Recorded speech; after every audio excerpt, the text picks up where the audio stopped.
Picture this. You're 29, living your best adult life in Phoenix, designing dental office brochures by day and believing your boyfriend's innocent Wednesday night salsa lessons story.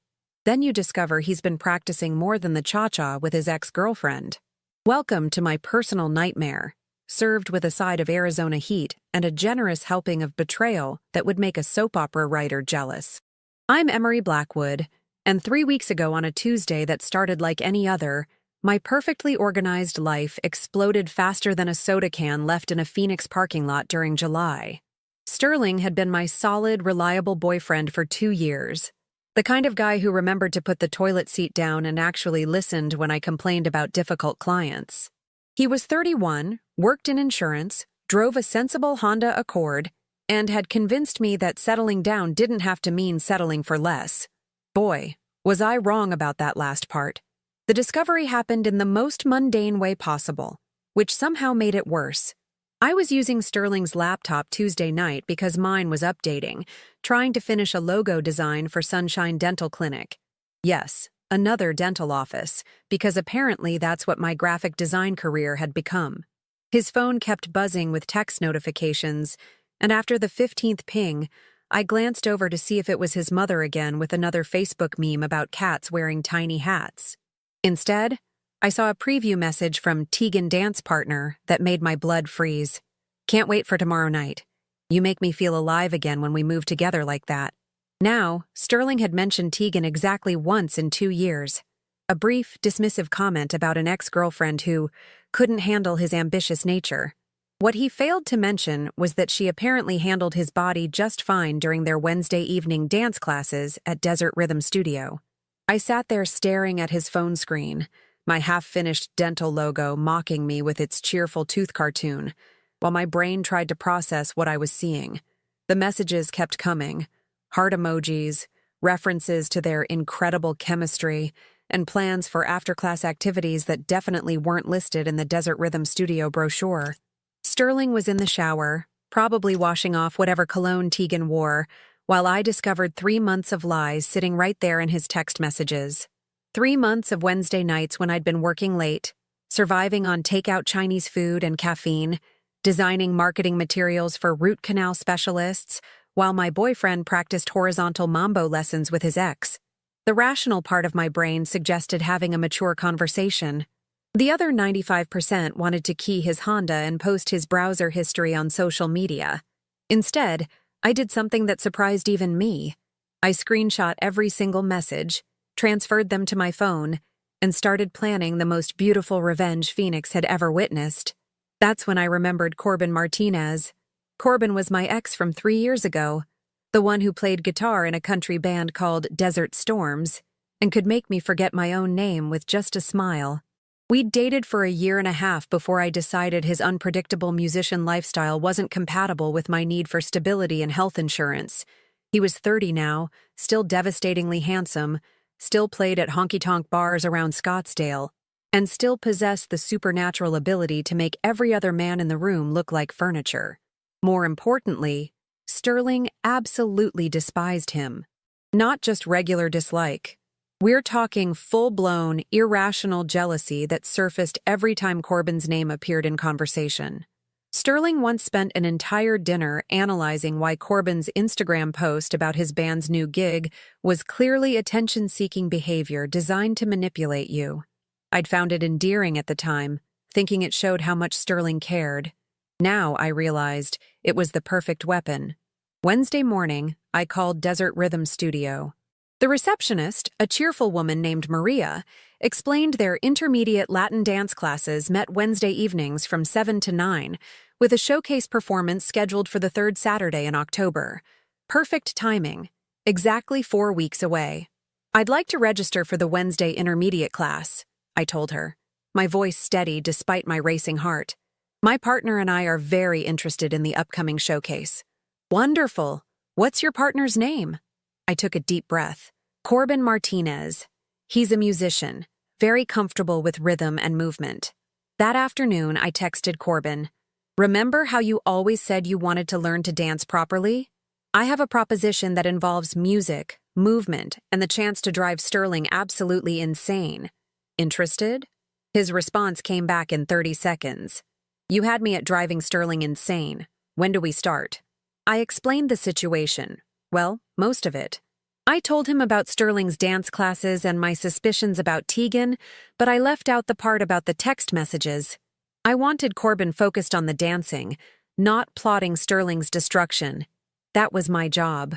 Friday evening, Corbin and I met at Starbucks near Desert Rhythm Studio to discuss strategy. He looked exactly like I remembered, tall, lean, with those dark eyes that had gotten me into trouble more times than I could count. He wore jeans that fit perfectly and a button-down shirt that probably cost more than my monthly coffee budget. So let me understand this correctly, he said, stirring his black coffee while studying my face. Sterling is taking dance lessons with his ex-girlfriend, probably cheating on you, and you want us to show up at their class looking amazing and dancing better than they ever could. That's the general idea, yes. And the part where this benefits me is? I smiled. You get to be the hero in my revenge story. You'll learn Latin dancing from a professional instructor, and you'll have front-row seats to the most epic relationship implosion Phoenix has seen since the Cardinals traded away their best quarterback. He laughed, that same rich sound that used to make my knees weak. Emery Blackwood, you are absolutely diabolical. I'm in. Sterling came home that Friday night, whistling, some salsa tune while I pretended to work on a brochure for another dental practice. He kissed the top of my head and announced he'd be at dance class Wednesday as usual. How's it going with the lessons? I asked innocently. Great, really great. Tegan and I are making amazing progress. You should see how well we move together now. I'll bet, I thought. But out loud I just smiled and said, That's wonderful, honey. I'm so glad you found something you're passionate about. Wednesday couldn't come fast enough. Wednesday evening arrived with the kind of dramatic Arizona sunset that makes tourists think they've discovered paradise, completely unaware they're about to melt into the pavement. I spent 2 hours getting ready, not the usual 5-minute makeup routine I reserved for Sterling, but the full battlefield preparation I used to employ for dates with Corbin. Black leggings that made my legs look like they went on for miles, a deep red top that complemented my dark hair, and dance shoes I'd ordered online with overnight shipping because apparently revenge requires proper footwear. Corbin picked me up at 6:30 in his truck, a black Ford Ranger that still smelled faintly of guitar cases and the cologne that used to drive me absolutely crazy. He whistled when I opened the door, and for a moment I remembered exactly why I'd spent a year and a half thinking this man might be worth risking my carefully planned future. You look like trouble, he said, grinning as I climbed into the passenger seat. I am trouble, I replied. That's the whole point. Desert Rhythm Studio occupied a converted warehouse in central Phoenix, all exposed brick and hardwood floors with mirrors covering every wall. The intermediate Latin class was already warming up when we arrived at 6:55. I'd timed our entrance perfectly for maximum dramatic impact.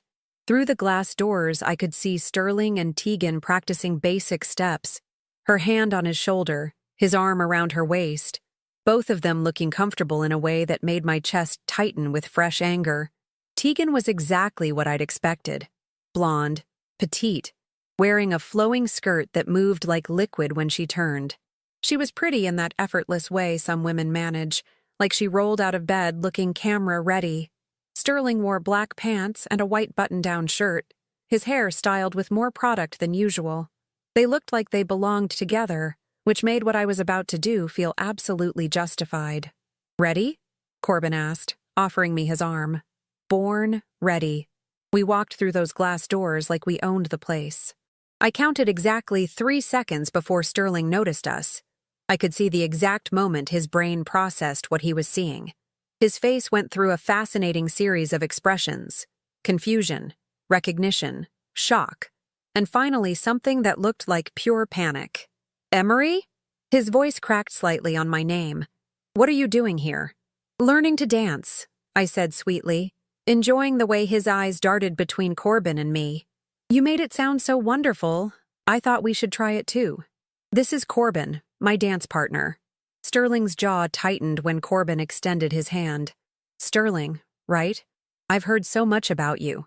The handshake lasted approximately 2 seconds longer than necessary, a classic masculine power play that I found both irritating and useful for my purposes. Tegan appeared at Sterling's elbow, looking curious and slightly territorial. "Sterling, aren't you going to introduce me?" she asked, her voice carrying a slight southern accent that explained absolutely nothing about why my boyfriend found her irresistible. "This is Emery," Sterling said reluctantly. "My girlfriend." The word girlfriend hung in the air like a challenge. Tegan's smile faltered for just a moment before she recovered, extending a perfectly manicured hand. "How lovely to meet you. Sterling has mentioned you, of course." Liar, I thought, but shook her hand anyway. "And you must be the famous dance partner. Sterling talks about you constantly." Another lie, but this one made Sterling shift uncomfortably, and Tegan's eyes narrow almost imperceptibly. "Excellent." The instructor saved us from further awkwardness by clapping his hands and calling for attention. Rafael Santos was Brazilian, tall and lean with the kind of natural rhythm that made every movement look effortless. He had dark hair, warm brown eyes, and the sort of accent that could make grocery lists sound romantic. "Welcome to Intermediate Latin Dance," he announced. "Tonight we focus on connection, trust, and passion. These dances tell stories. Stories of love, betrayal, desire, reconciliation. You must feel the music in your soul, not just your feet." Perfect. If I was going to destroy Sterling's secret romance through the medium of dance, I might as well have a poetic soundtrack. Raphael paired us off. Naturally, Sterling stayed with Tegan while Corbin and I found our own space near the mirror. The first exercise was simple. Basic salsa steps, focusing on maintaining eye contact with your partner. Corbin picked up the rhythm immediately, his musical background giving him an unfair advantage over Sterling, who kept glancing at us instead of focusing on his own footwork. "He's watching us," Corbin murmured, spinning me smoothly. "Good. Let him watch." We moved through the basic steps, then progressed to turns and dips. Corbin was a natural, confident, smooth, with just enough showmanship to make our movements look more advanced than they actually were. By contrast, Sterling kept stumbling slightly, clearly distracted by our presence. Tegan, however, was genuinely good. She moved with fluid grace, anticipating Sterling's leads and covering for his mistakes seamlessly. Watching them together, I understood why Sterling had been drawn to these lessons. Dancing with her probably made him feel sophisticated, passionate, like the leading man in some romantic movie instead of an insurance adjuster from Phoenix. The revelation stung more than I'd expected. "Break time," Raphael announced after 45 minutes of increasingly complex routines. "Partners, take 5 minutes to practice what we've learned." Sterling made a beeline for me while Tegan headed to the water fountain, her skirt swishing with each step. "Emery, what the hell is going on?" he whispered urgently. "Why are you here with him?" "Learning to dance," I repeated innocently. "Just like you've been doing for 3 months. Funny how you never thought to invite me." "That's different. Tegan and I are dance partners. We've been working toward the showcase together. And now Corbin and I are working toward the showcase too. Problem?" Sterling's eyes darted toward Corbin, who was stretching near the mirror, his shirt pulling slightly across his shoulders in a way that reminded me of exactly why I'd found him so hard to resist 3 years ago. "This isn't like you, Emery. You don't do things like this. Maybe you don't know me as well as you think you do." Before he could respond, Raphael called everyone back to position. The second half of class focused on partner chemistry, the subtle communication between dancers that makes the difference between mechanical movement and true artistry. Raphael demonstrated with different students, showing how trust and connection translate into fluid motion. When he danced with me for the demonstration, I felt Sterling's eyes burning into us from across the room. Raphael's lead was confident, guiding me through steps I'd never attempted, making me look graceful and experienced. For 3 minutes, I forgot about revenge and betrayal, and just enjoyed the pure joy of moving to music with someone who knew exactly what he was doing. "Beautiful," Raphael said as the song ended. "You have natural instinct for this." I glanced at Sterling, who looked like he'd swallowed something unpleasant. Tegan was whispering something in his ear, her expression troubled. Class ended at 9 sharp. As we gathered our things, Tegan approached me while Sterling was in the bathroom. "Emery, Can I speak with you privately? This should be interesting, I thought, but nodded. I want you to know, she said quietly. Sterling talks about you all the time. He loves you very much. The sincerity in her voice caught me off guard. Then why are you texting him about feeling alive when you moved together? Her face went white. How did you… She stopped, understanding dawning in her eyes. You know. I know enough. She looked around nervously, then stepped closer. It's not what you think. It's complicated. I'm sure it is. Sterling emerged from the bathroom, saw us talking, and practically sprinted over. Ready to go? He asked me, his voice strained. Absolutely, I said, linking my arm through Corbin's. Same time next week? Wouldn't miss it, Corbin replied, loud enough for everyone to hear. As we walked to the parking lot, I could feel Sterling and Tegan watching us leave. Round 1 was complete, but I had a feeling the real revelations were just beginning. Thursday morning brought the kind of revelation that makes you question everything you thought you knew about human nature.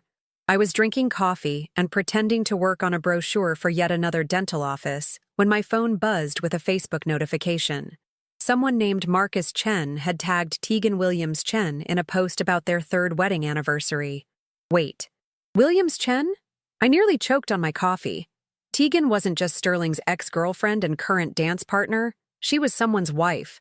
A wife who was spending Wednesday evenings getting cozy with my boyfriend while her husband posted romantic anniversary messages about 3 amazing years with my beautiful wife. The rabbit hole got deeper from there. Marcus Chen worked as a software engineer at Intel, owned a house in Chandler, and based on his social media posts, believed his wife spent Wednesday evenings at book club with her girlfriends from college. His most recent post was a photo of flowers he'd bought for Tegan, just because, captioned with enough heart emojis to stock a Valentine's Day store. This was so much worse than I'd imagined. I spent my lunch break conducting what I generously called research, and what the FBI would probably classify as social media stalking. Tegan's Instagram painted the picture of a devoted wife, anniversary dinners, weekend getaways to Sedona, couples photos that screamed, perfect marriage. But her stories told a different tale. Wednesday evenings were mysteriously absent from her social media presence, almost like she was creating an alibi through strategic posting. Meanwhile, Sterling's behavior had become increasingly suspicious. He'd started showering immediately after coming home from dance class, had purchased new cologne without mentioning it, and kept his phone face down during dinner. A man who used to show me every funny meme he encountered. That afternoon, Corbin texted, "Lunch tomorrow? I have information you need to hear." We met at The Grind, a coffee shop in Old Town Scottsdale where the baristas knew Corbin by name, and his usual order included enough caffeine to power a small aircraft. He looked uncharacteristically serious when I arrived, which immediately put me on edge. "I asked around about Tegan," he said without preamble. "Called in some favors with people who know people in the Phoenix dance scene. And?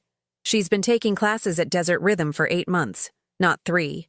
Started in January with a different partner, some guy named Jake who moved to California in May. Sterling isn't her first replacement partner. The implications hit me like a Phoenix summer heat wave. She's done this before. Gets better. Jake's girlfriend at the time was a woman named Crystal Rodriguez. Crystal caught them together after their showcase performance in April, caused a scene that apparently became legendary in local dance circles. Jake moved to Los Angeles 2 weeks later, claiming he needed a fresh start. I stared at my iced latte, watching the condensation drip onto the wooden table. So Sterling isn't special. He's just the latest in a pattern. There's more. Corbin leaned forward, his expression grim. According to my sources, Tegan specifically targets men in committed relationships. Something about the challenge making the connection more intense. She's a professional home wrecker, with a husband who has no idea what she's doing. We sat in silence for a moment, processing the full scope of the situation. Sterling wasn't just cheating. He was being systematically manipulated by someone who'd turned affair having into an art form. It would have been almost pitiable if I wasn't so furious. "There's something else," Corbin said quietly. "Something I need to tell you." The tone shift made my stomach clench. "What? The reason I agreed to help you with this whole revenge dance thing?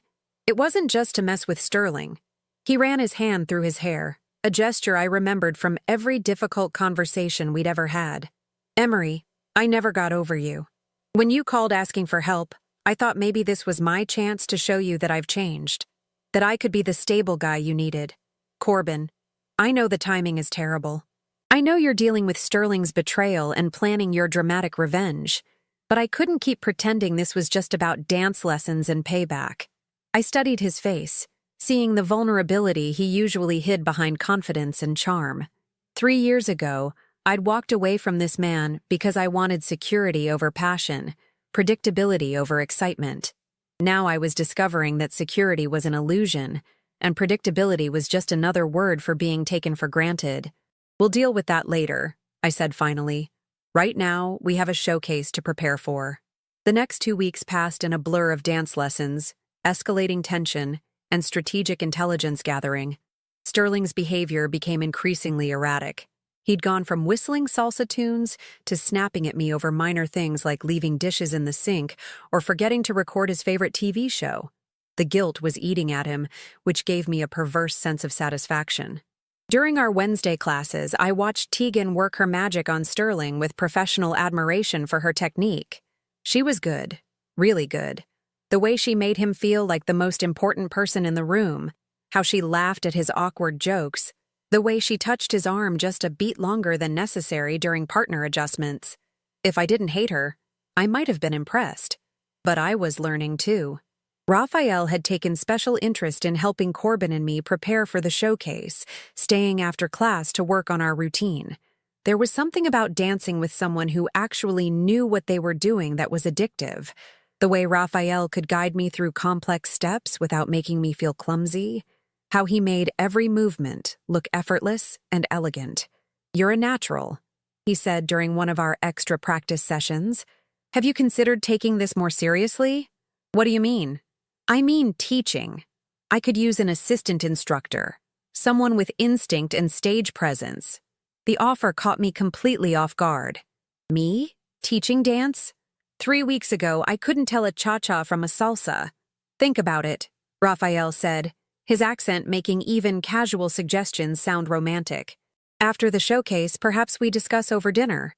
Corbin, who'd been practicing his own moves across the studio, shot Raphael a look that could have melted steel. Apparently, I now had 2 men competing for my attention while my boyfriend was off pursuing someone else's wife. The irony wasn't lost on me. The Thursday before the showcase, I implemented the final phase of my plan. I'd been thinking about Marcus Chen, Tegan's unsuspecting husband, and realized he deserved to know what his wife was really doing during those Wednesday evening book clubs. I created a fake social media account, Phoenix Dance Enthusiast, and sent him a simple message. "Hi, I'm part of the local dance community and thought you might want to know that your wife Tegan is absolutely amazing at Latin dance. You should surprise her at the Desert Rhythm Studio showcase this Saturday night at 7 p.m. She's been working so hard with her partner Sterling, and I know she'd love to see you there supporting her." Marcus responded within an hour. "Thank you for letting me know. I had no idea Tegan was taking dance lessons. What a wonderful surprise this will be."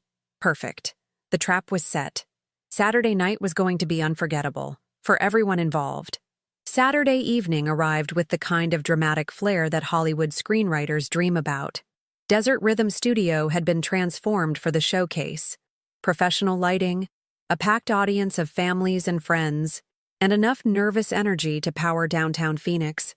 I arrived at 6:30 wearing a black dress that made me look like trouble and feel like victory. My hair swept up to show off the earrings Corbin had surprised me with that afternoon. "For luck," he'd said, though we both knew I'd already won this war. Sterling was warming up with Tegan near the mirrors, both of them in matching black outfits that screamed, "We take ourselves very seriously." She looked stunning, as always, her blonde hair in perfect waves and her smile radiant as she laughed at something Sterling whispered in her ear. They had no idea their entire world was about to implode in spectacular fashion. I spotted Marcus Chen immediately. He was impossible to miss, standing near the entrance with a bouquet of roses and the eager expression of a man about to surprise his beloved wife. He kept checking his phone and scanning the room, clearly looking for Tegan. My heart almost felt sorry for him. Almost. Target acquired, Corbin murmured, nodding toward Marcus. Phase 1 complete, I replied. Now we wait for the fireworks. Raphael appeared beside us, devastatingly handsome in a black shirt and pants that fit him like they'd been custom tailored by someone who understood exactly how fabric should move with the human body. Are you ready for tonight? He asked, his accent wrapping around the words like silk. More than ready, I said, and meant it. The showcase began with the beginner classes, sweet couples stumbling through basic steps while their families cheered from the sidelines. The intermediate class would perform fourth, giving me plenty of time to watch the drama unfold. It started during the third performance. I saw Marcus finally spot Tegan across the room, his face lighting up with surprise and delight. He began making his way through the crowd, roses in hand, completely unaware that he was about to destroy multiple lives in the process. Tegan saw him first. The color drained from her face so quickly I thought she might faint. She grabbed Sterling's arm, whispering frantically in his ear while gesturing toward Marcus, who was still approaching with that innocent, loving smile. Sterling's reaction was everything I'd hoped for, and more. His face went through the same progression of expressions I'd witnessed 3 weeks earlier: confusion, recognition, and pure panic, but amplified by the sudden understanding that he wasn't just a cheating boyfriend, but an unwitting accomplice in someone else's marriage destruction. "Tegan!" Marcus called out, raising the roses above his head. "Surprise!" The entire studio seemed to pause. Conversations stopped, heads turned, and I watched my boyfriend realize that his secret romance had just become very, very public. Tegan's recovery was impressive, I'll give her credit for that. She plastered on a smile and rushed toward Marcus, accepting his hug and flowers while shooting desperate looks back at Sterling, who stood frozen near the mirrors like a deer caught in headlights. "Marcus, what are you doing here?" she asked, her voice pitched higher than usual. "A friend from the dance community told me about your performance tonight," he said, beaming with pride. "I had no idea you were taking lessons. This is amazing, honey. Where's your dance partner? I want to meet him." Sterling made a sound that might have been a whimper. "Oh, he's around somewhere," Tegan said weakly. "But Marcus, you really shouldn't be here. It's just a silly little showcase." "Are you kidding? My wife, the secret dancer? I wouldn't miss this for the world." Raphael took the microphone to announce the intermediate class performances. "Our next group has been working very hard on their routines. Please welcome our intermediate Latin dancers." This was it. Showtime. Sterling and Tegan were scheduled to perform third in the intermediate group. As the first couple began their routine, I watched Tegan desperately trying to convince Marcus to leave while Sterling stood nearby looking like he might vomit. The cognitive dissonance of trying to perform a romantic dance with your married affair partner, while her husband watched from the audience, was apparently more than Sterling's insurance-adjusting brain could handle. The second couple finished their routine to enthusiastic applause. Raphael called Sterling and Tegan to the floor. "This is Sterling Morrison and Tegan Williams-Chen, performing a passionate salsa routine they've been perfecting for months." The way Raphael emphasized months made me suspect he'd figured out more about this situation than he'd let on. Marcus cheered from the sidelines, completely oblivious to the irony of his wife's married name being announced, while she prepared to dance romantically with another man. Their performance was a disaster. Sterling kept missing his cues, Tegan was stiff and distracted, and the chemistry that had probably made them feel like stars in class was nowhere to be found under the pressure of public scrutiny and Marcus's enthusiastic applause. They managed to get through their routine without falling, but barely. "Wasn't she amazing?" Marcus asked anyone who would listen as they left the floor. "My talented wife." Next up, Corbin and me. We'd choreographed our routine carefully, a bachata that started slow and intimate, building to explosive spins and dips that would showcase both our technical skill and our undeniable chemistry. Raphael had helped us perfect every movement, and 3 weeks of practice had made us genuinely formidable partners. The music began, and I felt that familiar rush of confidence that came from knowing exactly what I was doing. Corbin's lead was perfect, strong, confident, guiding me through steps that made me look like I'd been dancing for years. We moved together like we'd never been apart, like those 3 years of separation had just been an intermission in a longer story. The audience disappeared. Sterling's shocked face, Tegan's panic, Marcus's confusion, none of it mattered. For 3.5 minutes, there was only the music, the movement, and the pure joy of dancing with someone who made me feel graceful and powerful and absolutely unstoppable. We finished with a dramatic dip that brought the house down. The applause was thunderous. Genuine appreciation for what everyone could see had been the performance of the night. "Beautiful," Raphael announced. "Absolutely beautiful." As we caught our breath, I saw Sterling staring at us with an expression I couldn't quite read. Hurt, maybe, or recognition of what he'd lost. Tegan was still trapped in conversation with Marcus, who was asking increasingly specific questions about her dance classes and how long she'd been taking them. "Where did you say you met your dance partner?" I heard him ask. "At the studio," Tegan replied weakly. "But how did you know to sign up together?" The lies were unraveling faster than a cheap sweater, and there was nowhere for either of them to hide. Raphael appeared at my side as the final couples performed. "Dinner tomorrow?" he asked quietly. "I think we have much to discuss." Before I could answer, Sterling appeared, looking desperate and slightly green around the edges. "Emery, we need to talk. Now." "Actually," I said, loud enough for Tegan and Marcus to hear, "I think everyone needs to talk. Don't you, Tegan?" The look she shot me could have killed houseplants. Marcus was walking over, still clutching his roses, still smiling that trusting smile that was about to be shattered into a million pieces. "Tegan, honey, introduce me to your dance partner. I'd love to thank him for helping you discover this wonderful new passion." Sterling looked like he wanted to disappear through the floor. Tegan looked like she was calculating the distance to the exit. And Marcus looked like a man who was about to learn that sometimes the people we trust most are the ones capable of hurting us deepest. The showcase was officially over, but the real performance was just beginning. 3 months later, I'm sitting in my new apartment in Old Town Scottsdale, sipping coffee and watching the sunrise paint the desert mountains in shades of pink and gold. It's amazing how much your perspective changes when you stop settling for being someone's backup plan and start writing your own story. The fallout from showcase night was more spectacular than I could have imagined. Marcus, bless his engineering heart, demanded a full explanation right there in the studio parking lot. Watching Tegan try to explain why her book club involved romantic dancing with married men was like watching someone attempt brain surgery with a butter knife. Technically possible, but destined for disaster. Sterling's contribution to the conversation was even more pathetic. He kept stammering about emotional connections and finding himself through dance, which only made Marcus ask the very logical question, "So you found yourself by helping my wife lie to me for 8 months?"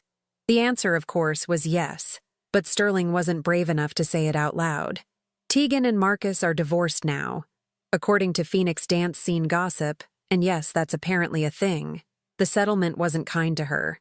Turns out Marcus had been documenting their finances very carefully, and Tegan's secret dance lessons, new wardrobe, and mysterious Wednesday evening expenses painted a clear picture for the divorce attorney. She moved back to Texas to live with her sister, presumably to find a fresh pool of unsuspecting dance partners. Marcus, meanwhile, has taken up salsa dancing. He's actually quite good at it, and from what I hear, he's dating a lovely woman named Carmen, who teaches beginners classes and believes in radical concepts like honesty and fidelity. Good for him. Sterling tried to salvage our relationship with the desperation of a man suddenly realizing he'd traded a Mercedes for a rental car that got repossessed. The conversations were painful, lots of crying, promises to change, and explanations about how dancing with Tegan had made him feel alive in ways our relationship apparently hadn't. "But I chose you," he kept saying, as if choosing me after months of lying and emotional cheating was some kind of romantic gesture. "You chose me," I finally told him. "The same way someone chooses a sensible sedan after crashing their sports car. Congratulations on your excellent judgment." He moved out 2 weeks after the showcase. Last I heard, he was dating someone from his office, a woman named Jennifer, who probably thinks his dance moves are impressive and hasn't yet learned that emotional availability isn't one of his strong suits. She'll figure it out eventually. As for Corbin and me, Well, that's complicated in the best possible way. We're taking things slow, which is hilarious considering we spent 3 weeks engaged in elaborate revenge choreography. But we're both older now, hopefully wiser, and definitely more honest about what we want from each other. I'm not the same guy who was too scared to commit 3 years ago, he told me over dinner last week. And I'm not the same woman who thought safety was more important than passion, I replied. We're figuring it out as we go, which turns out to be much more interesting than having everything planned out in advance. The biggest surprise, though, has been Raphael's job offer. Teaching dance was never on my life plan. But then again, neither was discovering my boyfriend's secret romance through strategic social media stalking. Sometimes the best opportunities come disguised as complete disasters. I started as his assistant instructor 6 weeks ago, and I love it more than I ever loved writing marketing copy for dental offices. There's something magical about helping people discover they can move in ways they never thought possible, about watching couples find their rhythm together, about being part of the moment when someone realizes they're capable of grace and elegance and joy. Raphael and I have been spending a lot of time together, probably more time than strictly necessary for professional development. He's patient, funny, and has never once lied to me about secret dance partners or mysterious text messages. Also, the man can cook, which after years of Sterling's culinary repertoire, cereal, sandwiches, and takeout, feels like a minor miracle. You know, Raphael said yesterday as we practiced a new routine, I think this was always meant to happen. What, the dance classes? No, he said, spinning me into a perfect dip. You finding out who you really are? He might have a point. The woman who discovered Sterling's betrayal through Facebook messages was reactive, insecure, willing to accept scraps of attention from someone who took her for granted. The woman teaching salsa to nervous beginners on Thursday nights is confident, direct, and absolutely unwilling to settle for anything less than she deserves. It's funny how revenge can turn into self-discovery, how humiliation can become empowerment, how the worst thing that happens to you can actually be the best thing that happens to you, if you're brave enough to see it that way. I still live in Phoenix, but now it's by choice rather than inertia. I still drink coffee every morning, but now it's while planning dance routines instead of dreading another day of writing about root canals. I still believe in love, but now I know the difference between loving someone and accepting whatever scraps of affection they're willing to offer. The best revenge, it turns out, isn't destroying your ex's relationship with his married dance partner. The best revenge is building a life so amazing that you forget why you wanted revenge in the first place. Though I have to admit, watching everything implode in that studio parking lot was pretty satisfying too. Some stories end with, and they lived happily ever after. This one ends with, and she learned to live happily, period. Which, when you think about it, is much better. And that wraps up today's story. Now we want to hear from you. Where are you watching from? Drop your city or country in the comments, and let's see how far these stories reach. If this story moved you or gave you chills, give it a like, share, and subscribe for more powerful stories. One last thing, rate the story from 1 to 10 in the comments. Your feedback helps us bring you even better ones next time. Thanks for watching. We appreciate you being part of this storytelling journey.